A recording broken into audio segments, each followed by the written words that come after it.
Bima dan Elena, pernikahan kontrak, bab 45. Tak butuh waktu lama agar Bima bisa segera sampai ke rumah, mengingat pria itu menggunakan jet pribadi yang bisa diatur akan terbang jam berapapun sesuka dia. Bima melangkah terburu-buru memasuki rumah diikuti Sam yang selalu setia menemaninya. Yang pertama dilihatnya adalah ayahnya, Tuan Satya yang terlihat mondar-mandir menunggu kepulangannya di ruang tamu. "Gimana, Pak? Udah ada perkembangan?" tanya Bima yang baru saja sampai. Tuan Satya yang melihat kedatangan Bima pun segera menuntun putra tunggalnya itu untuk duduk di sofa. "Belum, Bim. Darwin dan anak buahnya belum menemukan titik terang sama sekali. Satu-satunya informasi yang kami peroleh hanya bahwa Elena pernah mengatakan kepada Putri kalau dia merasa diikuti seseorang 2 hari terakhir." "Papa udah cek CCTV sekitar Adelis?" "Sudah, tapi sepertinya CCTV di sekitar toko itu mati selama 2 hari terakhir. Itu yang membuat Papa yakin kalau El diculik seseorang." Bima nampak tertegun sebentar, sedikit merasa janggal atas menghilangnya Elena yang kebetulan sekali bertepatan ketika dia sedang berada di luar kota. "Apa nggak ada petunjuk lain lagi, Pak?" Tuan Satya menggeleng lemah. "Tidak ada."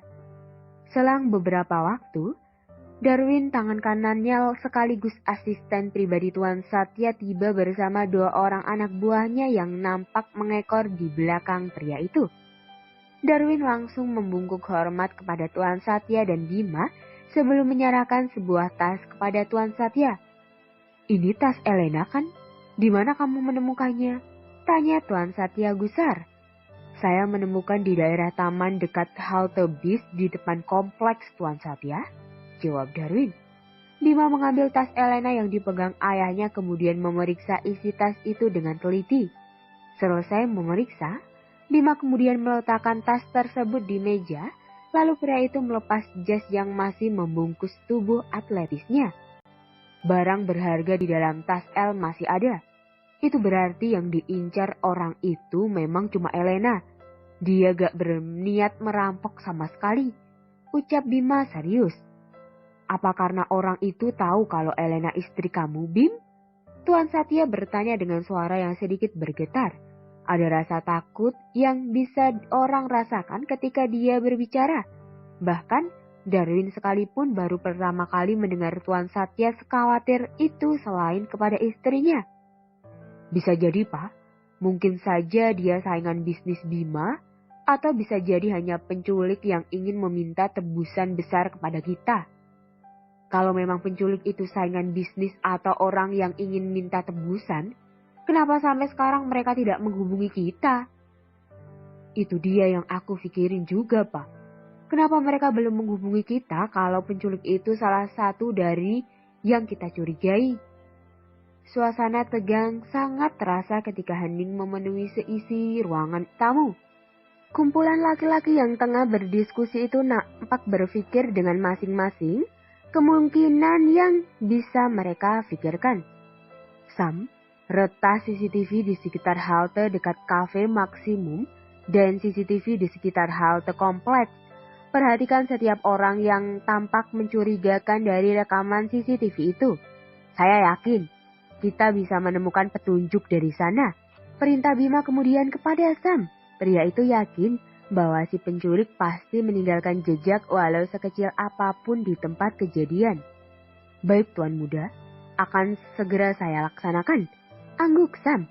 Pria berkepala pelontos itu kembali permisi untuk menuju pavilium rahasia di rumah Bima, tempat di mana seluruh komputer canggih dan senjata yang memang disediakan untuknya jika sedang dalam kondisi darurat seperti sekarang. Elena merasa pusing ketika baru saja tersadar dari pingsannya. Pikirannya masih sedikit linglung, namun El berusaha mengingat apa yang sudah terjadi kepadanya. Turun dari bis, tiba-tiba seseorang mengejarnya, orang dengan pakaian yang sama yang El lihat di halte sebelumnya. Kemudian, seseorang membekap mulutnya dengan sapu tangan dan... El segera terpanjat ketika sudah mengingat apa yang terjadi dengannya. Apa aku diculik? Elena meronta berusaha meloloskan diri namun tampaknya tidak berguna sama sekali. Gadis itu baru sadar bahwa dirinya tengah terikat di sebuah kursi dengan mulut dibekap kain. Elena kemudian menatap sekeliling yang seketika membuat gadis itu merinding ketakutan. Lihatlah, di ruangan yang tampak seperti kamar ini, dipenuhi dengan foto-fotonya yang tertempel memenuhi dinding. Semakin ngeri ketika El tahu bahwa bahkan di lantai sekalipun, foto-fotonya tampak berserakan saking banyaknya. El menyadari satu hal, foto-foto itu bahkan dikumpulkan sejak Elena masih di bangku SMA. Siapa psiko yang melakukan hal semengerikan ini? Elena yang ketakutan hanya bisa menangis saat dilihatnya seseorang memasuki ruangan tempatnya disekap dengan membawa sebuket bunga mawar merah. Wajahnya masih tertutup masker, sehingga El belum bisa mengenal siapa orang itu sebenarnya. Elena berusaha menjerit, memohon agar orang di hadapannya ini mau melepaskannya dan membiarkan dia pergi dengan tenang. Apa? Kamu mau ngomong apa, sayang? Ucap orang itu seraya mendekatkan telinganya ke mulut El. El masih berusaha memohon sambil meronta agar dia dilepaskan. Kamu ngomong apa sih? Aku gak ngerti, sayang. Kata orang itu lagi. Oh iya, aku lupa. Mulut kamu dibekap ya? Sorry, sayang.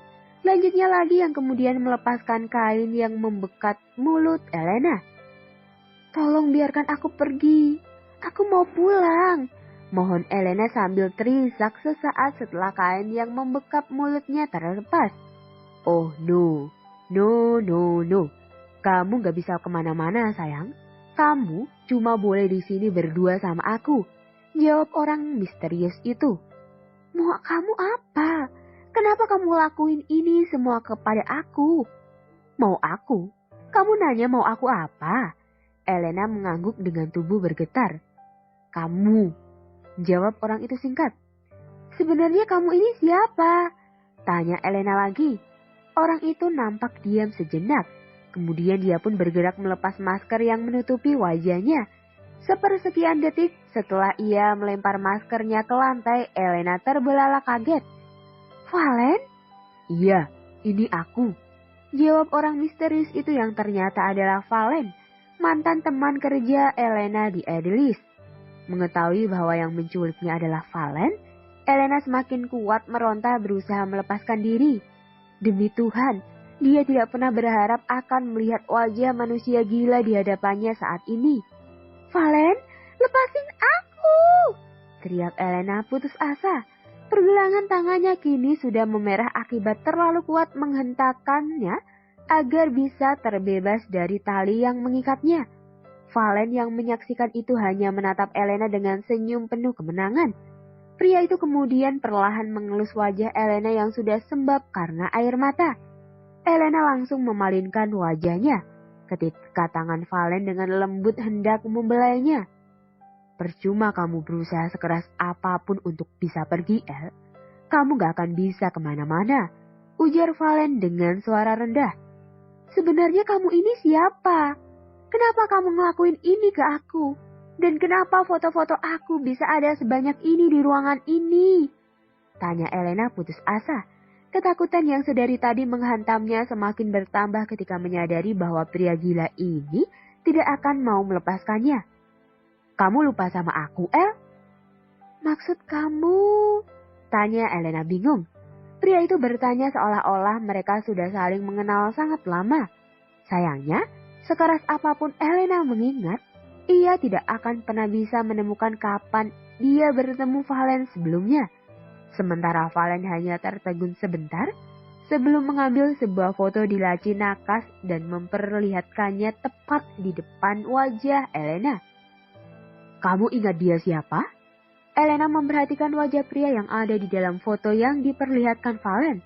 Seorang pria berseragam SMA, berkacamata khas anak culun dengan wajah berjerawat dan kulit hitam. Elena mengingatnya. Lelaki di dalam foto itu adalah teman sekelasnya sejak kelas 1 SMA. teman yang selalu El tolong karena terlalu lemah untuk melawan perlakuan bullying yang dialaminya. Tino? Ini kan foto Tino. Apa hubungannya Tino sama kamu? Dia adalah aku yang dulu, El. Maksud kamu? Valentino Diaz Abraham. Itu nama lengkap aku. Elena langsung lemas ketika Valen menyebut nama lengkapnya. Nama yang sama persis dengan nama lengkap Tino saat SMA.